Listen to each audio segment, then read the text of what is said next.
कर्म फल। मरने के बाद स्वर्ग द्वार पर 4 व्यक्ति खड़े थे।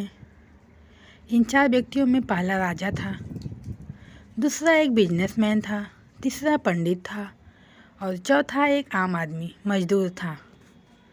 किसी को यह पता नहीं था कि कौन स्वर्ग के अंदर प्रवेश कर पाएगा और कौन वहीं से वापस लौट जाएगा। सब स्वर्ग का दरवाज़ा खोलने की राह देख रहे थे और आपस में बातें कर रहे थे। जैसे कि राजा को मरने से पहले बताई, राजा ने कहा, मैं बहुत जाना माना राजा हूँ। मैंने धरती पर अपना बहुत नाम कमाया है, इसलिए पूरी संभावना है कि मैं ही स्वर्ग में जाऊँगा। फिर व्यापारी ने अपनी बात सामने रखी। वह बोला, मैंने धरती पर बहुत सारा धन कमाया है और उस धन में मैंने बहुत सारे लोग की मदद की है, इसलिए मैं ही स्वर्ग का हकदार हूँ। अब बारी थी पंडित की। तो पंडित ने मुंह खोला और सबको कहा, चाहे तुम जो सोच लो, लेकिन तय है कि स्वर्ग के दरवाजे खुलेंगे तो मेरे लिए। सब लोगों को पता है कि पंडित रात दिन भगवान को ही याद करते हैं, इसलिए स्वाभाविक है कि स्वर्ग में मेरा ही स्वागत किया जाएगा। जब सब ने अपना अपना बातें कह दी, तब सबकी नज़र उस मजदूर पर गई, जो चुपचाप अपनी नज़रें झुकाए बिना कुछ बोले वहीं खड़ा रहा। स्वर्ग का दरवाज़ा खुला और एक दूत आकर बड़ा खड़ा हो गया। देवदूत के हाथों में एक पुस्तक थी, जिनमें इन सभी का कर्म लिखा था। देवदूत ने सबसे पहले राजा को अपने पास बुलाया और पूछा, तुम बताओ, तुमने अपने जीवन में क्या क्या अच्छे काम किए हैं। मैं इन्हें पुस्तक में देखकर फैसला करूँगा कि तुम्हें अंदर आने दूँ या नहीं। राजा ने कहा, जितना बड़ा राज्य था उतना ही समुद्र, वह मेरी राज्य के लोग बहुत ही खुश थे। मैंने उन्हें कभी कोई कमी नहीं की। देवदूत ने पुस्तक में देखी और राजा से कहा, तुम सच बोलते हो? तुमने अपने राज्य को बढ़ाने के लिए युद्ध किए और युद्ध में बहुत सैनिक मारे गए। तुम्हारी वजह से इसलिए तुम स्वर्ग में नहीं आ सकते। व्यापारी ने से देवदूत ने पूछा कि तुम्हारे अच्छे कर्म क्या हैं। उसने कहा, मैंने सैकड़ों लोगों को खाना खिलाया, आश्रम में दान किए, बिना पर के लोगों को घर बना दिया। यही है अच्छे कर्म। देवदूत ने देखा और कहा, व्यापारी से कहा, तुम्हारा कहना भी ठीक है, तूने दान किए, लेकिन इन दान को तुमने जिस पैसों से किया है उस पैसे को तुमने झूठ बोलकर कमाए हैं, इसलिए तुम स्वर्ग में नहीं आ सकते।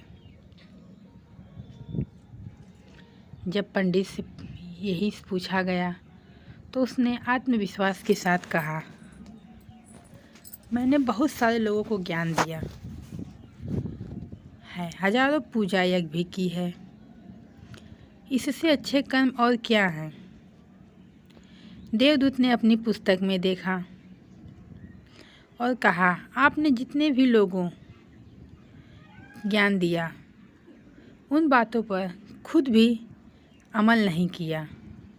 आपने यज्ञ पूजा या भगवान का नाम कभी भी सच्चे मन से लिया है, आप भी स्वर्ग के अंदर नहीं जा सकते। मजदूर यह सब देखकर हैरान था। वह जिन लोगों को महान समझता था, उनकी व्याख्या स्वर्ग के दरवाजे पर बदल गई थी। धरती पर जिन कर्मों को अच्छा समझा जाता है, उनका यहाँ पर कोई मूल्य नहीं होता। यमदूत ने जब मजदूर को पास बुलाया और इससे पहले कि वह से अच्छे कर्मों के बारे में पूछता मजदूर बोल पड़ा, प्रभु, मैं जानता हूँ कि मैं स्वर्ग में आने लायक नहीं हूँ, लेकिन मैं फिर भी एक बार यह से स्वर्ग को झांक कर देखना चाहता हूँ। इससे ज़्यादा मेरी कोई इच्छा नहीं है। ऐसी इच्छा पालने में के लिए जीवन में कुछ नहीं किया। पूरा दिन मेहनत करता और जो भी कमाता उन्हें अपने परिवार के पालन पोषण में खर्च कर देता। इसलिए दान धर्म में कुछ बचता ही नहीं। लोगों की भला मैं क्या सेवा करता। काम के बाद थोड़ा समय मिलता तो अपनी माँ बाप के सेवा में बिता देता और कभी कभी मंदिर में चला जाता और भगवान को जैसा दिया उन्हें धन्यवाद देता। देवदूत ने अपनी पुस्तक में ध्यान से देखा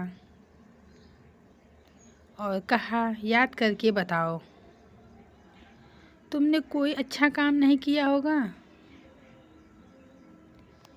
मजदूर सोचने के बाद बोला, हाँ, मुझे थोड़ा सा याद है कि एक बार मैं बहुत भूखा था, खाना खाने बैठा था कि एक बहुत ही कमज़ोर कुत्ता को ठीक से चल नहीं पा रहा था।